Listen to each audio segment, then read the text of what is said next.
Et direction le désert maintenant. Alors je vous emmène pas au Sahara, on n'a pas encore les moyens aux médias, mais il y a aussi des déserts en France, des déserts de campagne. On s'est rendu dans la Nièvre, un département qui a perdu près de 8000 habitants en 5 ans, et on s'est demandé si nos campagnes françaises sont à l'abandon entre fermeture des services publics et commerces qui ferment. Regardez ce reportage de Yanis Mamdi et Maxime Maujean, et on en discutera avec Yanis juste après. Paris à l'aube. Alors que la plupart des automobilistes se rendent dans la capitale pour aller travailler, moi, je fais le chemin inverse. Accompagné de Maxime Maujean, je me rends dans la Nièvre, à 200 km de Paris. Pourquoi là-bas ? La Nièvre est l'un des principaux départements touchés par la désertification des campagnes. En 5 ans, ce département a perdu près de 7800 habitants. Pourquoi elle me dit à gauche alors que je plante depuis tout à l'heure ? Premier arrêt à Clamecy, où Marianne et Sébastien m'accueillent. Ils habitent la Nièvre depuis des années et ils seront mes guides durant la journée. Je vous emmène aux urgences de l'hôpital de Clamecy, qui sont menacées de fermeture, du moins pour ce qui est des urgences de nuit. Et on va aller rencontrer le président de la coordination qui s'est formée avec les personnels de l'hôpital, avec beaucoup de simples citoyens et puis des élus qui essayent d'empêcher cette catastrophe. Voilà. On part donc à la rencontre d'Alain Marchais. Il est infirmier aux urgences et il lutte contre cette fermeture. Mais à peine arrivé... Excusez-moi, vous n'avez pas l'autorisation de la directrice pour filmer. On est à l'extérieur là, monsieur. Oui, mais c'est fait passer une partie de l'enceinte. Donc il faut aller à l'extérieur. J'appelle la gendarmerie là. Là ça commence à me cramer. On est en train de sortir. On est en train... Mais à un moment ou l'autre, on ne filme pas pendant qu'on... Monsieur Marché, je vois bien que la caméra fonctionne. Désolé, je vous accompagne, vous sortez. Sujet sensible cette fermeture. C'est l'agence régionale de santé qui l'a décidé. Selon eux, la fréquentation de l'hôpital la nuit est beaucoup trop faible. On est le seul service ouvert à plusieurs kilomètres. C'est-à-dire qu'Auxerre est à plus de 45 kilomètres et donc à presque 1 heure de route. Et Nevers de l'autre côté, c'est pire, c'est 75 kilomètres. Ils ferment les services. Puis après, ils essaient d'adapter selon comment ça se passe, quoi. Et en fait, il n'y a pas de plan B. Je connais personnellement un monsieur qui a déjà une santé fragile, qui a eu un accident cardiaque, qui a téléphoné aux urgences. On lui a expliqué qu'il n'y avait pas de véhicule disponible et on lui a demandé de trouver quelqu'un pour l'emmener aux urgences. Voilà, c'est-à-dire vous êtes malade, vous faites une crise cardiaque, vous trouvez un voisin pour vous emmener. On en est là aujourd'hui, déjà, alors que les urgences ne sont pas encore fermées. Voilà, donc je vous laisse imaginer ce que ça va donner demain si les urgences ferment. Rien qu'à Clamecy, c'est près de 4000 habitants qui sont concernés par cette fermeture. Direction d'Ornecy, à 10 km de Clamecy.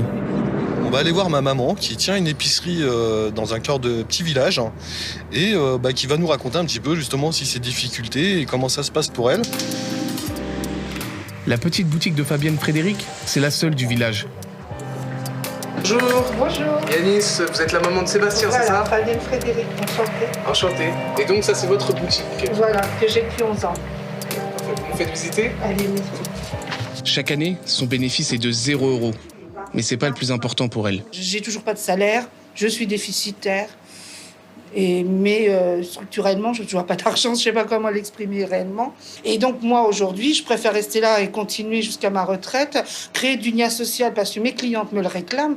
Quand je ferme, ne serait-ce qu'un jour, on me dit « Ah non, non, surtout Fabienne, ne ferme pas, on a besoin de toi. » Donc déjà, j'ai ce plaisir-là. À bientôt. À bientôt et merci. Face à cette difficulté économique, des alternatives citoyennes voient le jour. Comme la ressourcerie, une boutique qui revend des objets récupérés.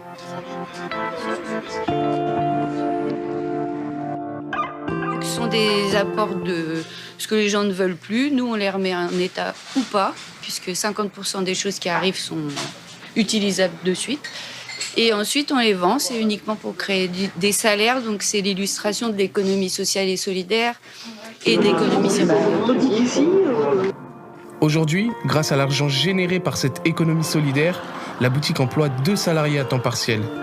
Avec Maxime qui est derrière la caméra, on a dû prendre notre propre voiture parce qu'en fait, Sébastien et Marianne nous emmènent à Lorme, qui est à 35 km d'ici. Il faut savoir que pour s'y rendre, il n'y a pas de transport en commun, il n'y a rien, il n'y a même pas un bus et du coup, on les suit. J'ai la sensation que les habitants sont livrés à eux-mêmes, totalement abandonnés par l'État. Mais durant cette journée, j'ai pu observer aussi une solidarité entre eux qui m'a touché. On reste parce qu'on a besoin de défendre notre territoire. Si l'État faisait son travail dans les territoires ruraux, mais ici c'est le paradis sur terre en fait. La Nièvre, je crois que c'est une affaire de cœur avant tout, en fait.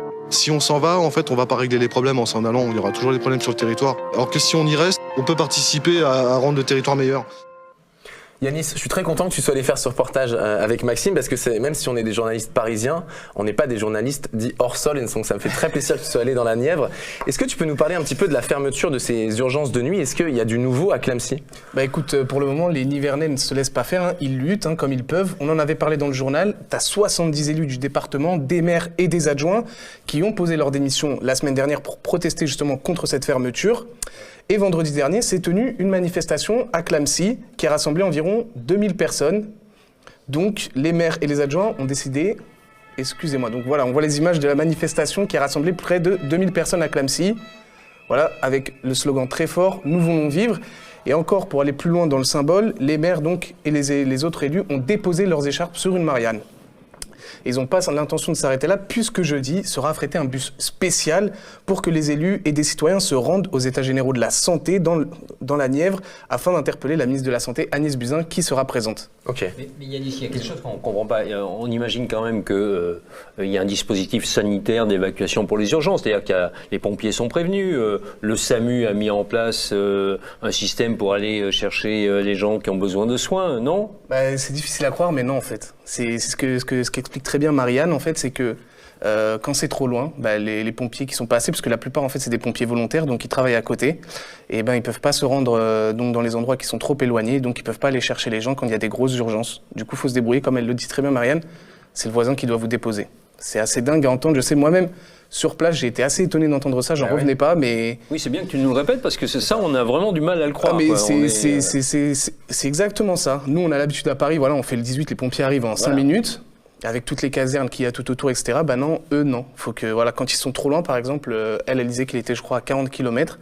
Quand tu es à 40 km des urgences, tu dois te débrouiller pour trouver quelqu'un pour t'emmener, sachant que là, les urgences, donc la nuit, sont menacées de fermeture. C'est assez dingue, je sais. Et du coup, toi, tu es un journaliste qui a grandi à Paris. Quand tu étais à Lorme, dans ce village, en voyant les images, je t'avoue que, Serge, je sais pas si tu es d'accord avec moi, mais on se croirait dans un village fantôme un petit peu. C'était quoi ton impression? Qu'est-ce qui t'a marqué? Est-ce que tu avais de la 4G, par exemple, avec ton téléphone portable?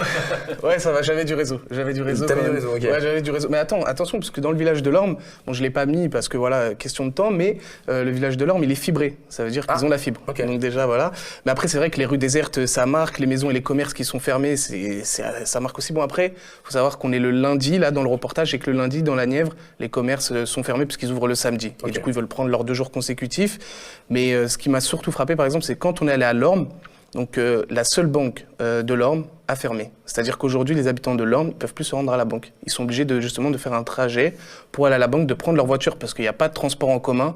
C'est juste hallucinant. Il n'y a même plus de gare. Alors, il y a pas, la seule gare, c'est la gare de Clamecy, pour l'instant. Et donc, c'est-à-dire Lorme qui a 35 km. Du coup, si vous voulez prendre le train, vous faites environ 30 minutes de voiture pour aller prendre le train. Voilà, donc, quelqu'un qui n'a pas son permis de conduire là-bas, ou qui n'a pas de voiture, tout simplement... Vous vous déplacez pas. Ou sinon, vous trouvez un voisin. Mais après, c'est vrai qu'il y a ce truc de la solidarité qui est assez présent chez eux. Ça, par contre, faut le dire.